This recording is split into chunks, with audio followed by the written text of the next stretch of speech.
You're back with us at the Nürburgring, where Michael Schumacher has won the European Grand Prix for the third time, delighting the old lady. And the two watching back at home, Tony, Jardine, I would think as well, the two little ones that Murray was talking about.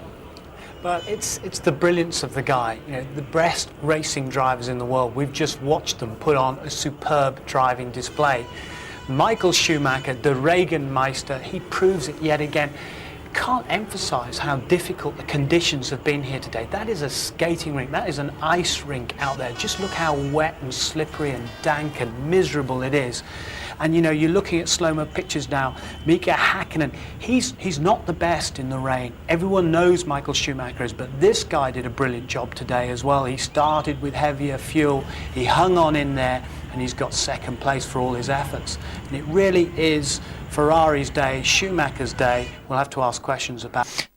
Well, I reckon those broken ribs are hurting him as well. We will be right back to complete our coverage of the European Grand Prix.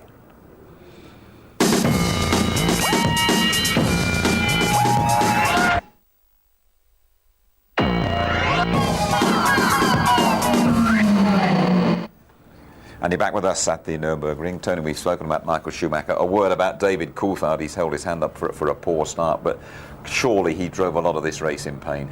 Well, I think so. I mean, I broke 3 ribs playing rugby and they're still all fused together, and then tried to drive a rally car about 5 weeks later, and it's tremendously painful. It takes a long, long time to recover. This guy, Coulthard, trying to hold off Rubens Barrichello for a podium place here, having to work overtime. He said then in the conference, the rear end getting away from him, one of his hardest races. Look at the pressure that he's literally soaking up, never mind the rain that's floating around in the cockpit there as well. We all thought that he was going to lose that place. That is a very, very brave effort and fantastic driving from both of them, in fact, but David Coulthard third. Absolutely. Let's have a word, shall we, with Rubens Barrichello, lapped, of course, by his teammate Michael Schumacher. Here he is with James. Painful then, after all that, to have seen Michael come through to lap you. You must have thought, why me? Yeah, because we had the same pace. We had I had a problem on downshift, but apart from that, I mean, he was behind me, and I reckon he was doing the same lap times. I had to let him by because of the blue flags, which is quite right, and the team ordered me to let him by.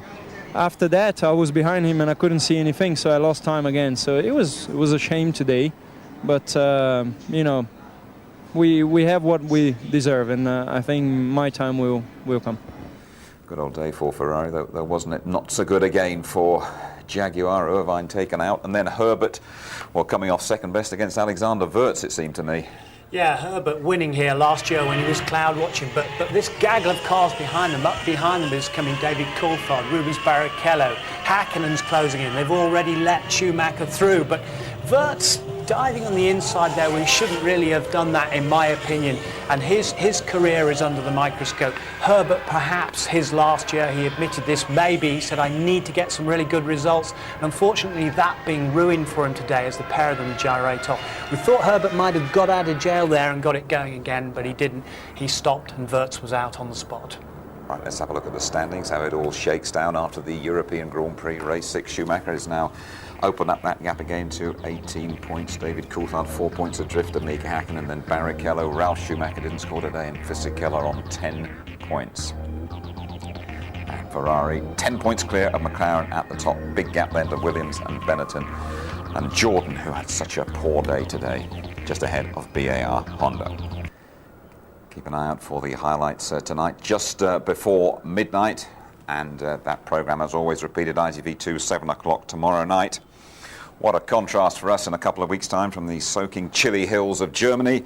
We go to Monte Carlo for the compelling Monaco Grand Prix, qualifying live on the Saturday, 11:30. The race, our build-up starting at 12:15 and highlights just before midnight.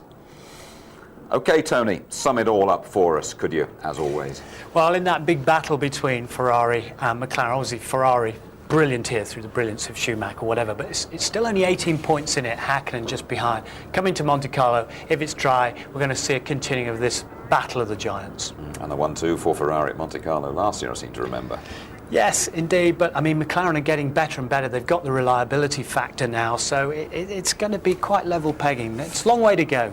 Good, Tony, thank you very much indeed. Michael Schumacher then frolics home in the rain. His World Championship hopes are very much afloat Michael Schumacher is the Euro star beyond any question. Bye-bye.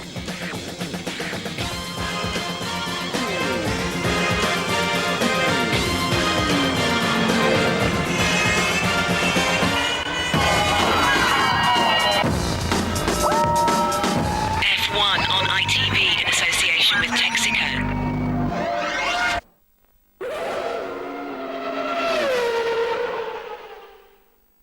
If you would like to know more about Formula One, the website address sponsored by Digital Island is www.itv-f1.com.